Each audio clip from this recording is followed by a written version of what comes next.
Hai guys, jadi kali ini kita akan bikin reading. Terus readingnya ini temanya adalah apa ya? Advice buat kalian yang lagi writer's block atau creative block.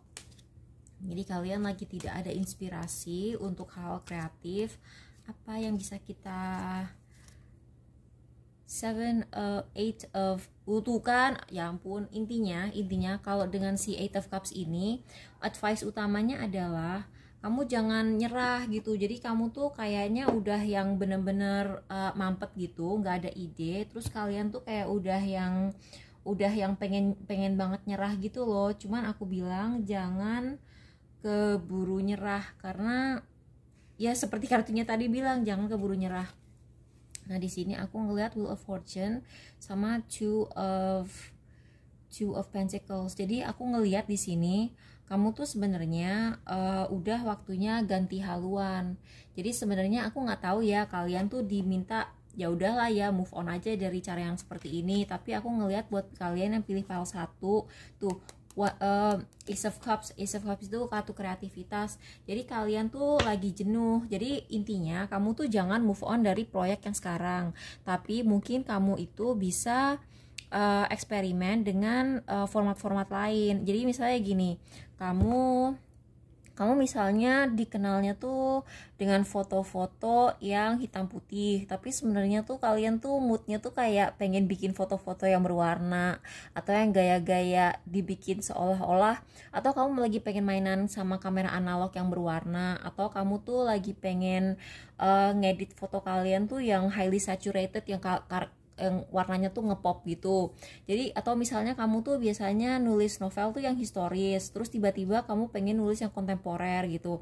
Ya kalian nggak apa-apa sih, yang penting kamu jangan move on jangan dibuang gitu loh proyek yang sekarang lagi mampet itu. Karena di sini kartunya tuh menyarankan kalau kamu refreshing dengan mencoba hal baru itu, kamu akan dapat inspirasi lagi untuk yang harus kamu selesaikan. Cuman ya kalau emang lagi deadline ya gimana ya, I don't know juga gitu. Tapi mungkin ini akan lebih resonate buat kalian yang tidak dikejar deadline sih. Kamu kreatif yang tidak dikejar deadline gitu. Jadi gitu. Tapi ada sih beberapa hal yang memang nggak bisa dirubah orang karena sifat orangnya. Jadi kalau misalnya kamu adalah komedian yang suka slapstick, terus tiba-tiba kamu maksa pengen dark humor, pengen humor-humor yang gelap gitu, mungkin ya agak susah ya. Tapi kalau misalnya kamu kayak artis yang visual gitu, yang misalnya pelukis atau gimana, mungkin itu bisa membantu.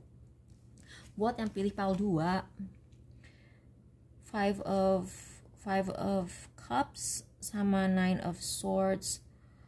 Oh, kamu tuh ibaratnya gimana ya?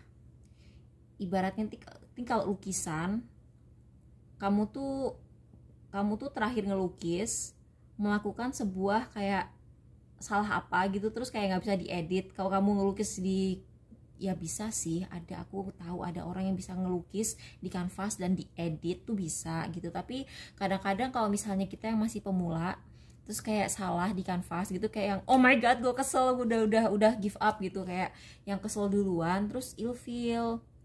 Nah kamu tuh gara-gara kejadian itu kamu tuh ilfeel selamanya sampai sekarang. Terus di sini advice-nya, kamu itu jangan terlalu perfeksionis. Kamu itu saking perfeksionisnya, kamu itu seperti menjadi paralyzed gitu loh. Kamu tuh sampai benar-benar tidak bisa bergerak. Nah itu merugikan kamu sendiri. Nah di sini kamu itu disarankan untuk lebih santai. Dan aku juga merasa di sini ada kamu tuh kayak apa ya? Kamu tuh walaupun kamu tidak dikejar deadline, tapi kamu tuh kayak orang yang dikejar deadline. Kamu tuh saking disiplinnya sama diri kamu sendiri, yang mana sebenarnya itu bagus sih. Untuk pekerja kreatif, disiplin itu bagus. Tapi kadang-kadang kamu itu kayak ngerasa nggak pernah ngasih waktu diri sendiri untuk santai, untuk urusan kreatif. Padahal ide yang paling oke, menurut aku ide yang paling bagus itu biasanya datang ketika kamu lagi santai. Aku ya personally, aku tuh selalu dapat ide nulis kalau aku lagi di shower, lagi mandi, karena itu aku lagi santai gitu. nggak buru-buru mandinya, kecuali kalau mandi buru-buru ya lagi mau kemana gitu ya nggak santai. Tapi biasanya kalau misalnya di kamar mandi itu aku lagi relax, nggak mikirin apa-apa, tidak seperti dikejar sesuatu gitu, dan idenya tuh ngalir aja gitu. Buat yang pilih pile 3, kenapa pile ini selalu banyak? Page of Coins, kamu tuh takut memulai, terus kamu juga takut, oh kamu ini kayaknya kerja dalam sebuah tim ya, kamu tuh kerja dalam sebuah tim.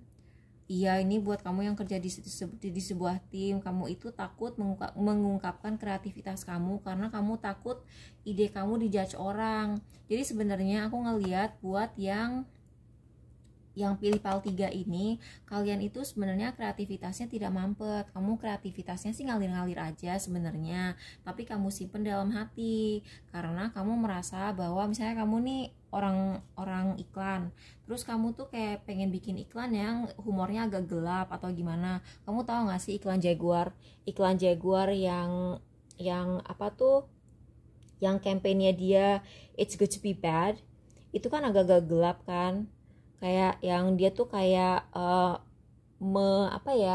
dia tuh kayak mengagung-agungkan tokoh-tokoh jahat gitu, kayak Loki gitu, yang kalau di Marvel itu kan dia yang jahat gitu, terus dia tuh kayak mengagung-agungkan kejahatan dia gitu. Itu kan tidak lazim gitu. Mungkin kalau orang-orang yang sok bermoral tinggi gitu, dia akan jijik gitu ngeliatnya, yang oh my god, ini iklan kok kayak mengagung-agungkan sesuatu yang jahat seperti itu, kok kayak nggak bermoral gitu. Iklan-iklan yang nakal gitu loh, padahal kan iklan yang nakal itu lucu menurut aku, dan itu malah bikin, kalau konsumen pasti beda ya. Jadi ada konsumen yang kalau dikasih yang sesuatu yang kayak glamorous terus kayak mengkilat-mengkilat gitu, dia malah pengen beli. Kalau aku malah ilfeel kayak yang kok maksa banget gitu loh. Nah mungkin kalian tuh selama ini kerja sama orang yang iklannya tuh harus yang sparkly, yang iklannya tuh harus kelihatan kayak sesuatu yang secara moral tuh lurus-lurus aja, padahal kamu tuh pengen bikin sesuatu yang agak nakal. Nah di sini kamu tuh merasa agak dibatasi. Nah saran aku sebenarnya ya udahlah ya, ikutin aja kalau emang orang kantor kamu seperti itu, misalnya tim kamu seperti itu. Tapi kan kamu bisa melakukan sesuatu secara freelance dan sendiri, dan kayak misalnya kamu bikin karya itu dalam bentuk video terus kamu masukin ke TikTok kan bisa gitu loh. Jadi ini aneh sih, ini buat kalian yang emang bener literally jujur banget kamu memang lagi ada creative block, lagi writer's block, bener-bener tidak ada ide. Mungkin ini bukan file kamu ya, tapi file ini akan lebih resonate buat kalian yang sebenarnya kalian tuh ada gitu loh idenya. Ide tuh kamu tuh banyak banget ide, tapi kamu tuh kayak tidak berani memakai ide yang kamu punya di dalam lingkungan kerja kamu gitu, karena mungkin ide kamu tuh memang lebih baik kamu eksekusi sendiri, walaupun mungkin kamu nervous ya. Mungkin kalian tuh kayak copywriter doang gitu, terus sekarang kamu tiba-tiba gimana ya caranya gue jadiin video TikTok gitu. Buat yang pilih pile 4, oh kamu tuh pernah disakitin sama seorang bos kamu. Jadi ide kamu tuh dulu pernah ditolak sama seseorang, nggak harus bos kamu sih, bisa atau klien, nggak harus bos atau klien, tapi kamu tuh mungkin pernah diomongin, ada orang yang ngomentarin karya kamu dan dia tuh sangat-sangat nyelekit. Nah secara bawah sadar kamu menyimpan kritikan dia dan kamu benar-benar ambil hati sampai kamu itu terblokir karena kamu belum healing. Jadi kamu harus healing dulu, dari terimalah bahwa kalau misalnya aku bilang orang yang mengkritik kamu atau menghina karya kamu itu sebenarnya mereka itu lebih bermasalah sama dirinya sendiri daripada sama kamu. Jadi sebenarnya kalau misalnya dia ngeritik kamu berlebihan yang tidak konstruktif, yang cuman menghina, itu kan lebih cerminan ke dia. Mungkin dia minder, mungkin dia tuh nggak paham gitu dengan I don't know tentang aliran yang kamu anut dalam aliran seni kamu gitu. Mungkin dia nggak ngerti gitu. Jadi kamu jangan take it personally, dan kamu tuh harus pelan-pelan ya terima aja bahwa masalahnya tuh dia bukan kamu gitu. Jadi setelah kamu healing itu mungkin kayaknya creative juices kamu akan mulai mengalir lagi. Jadi semoga ini membantu ya, semoga. Tapi intinya sih kalian harus santai, jangan terlalu tegang, jangan kayak ini terlalu tegang sampai dia tuh kayak overthinking sehingga tidak bisa thinking.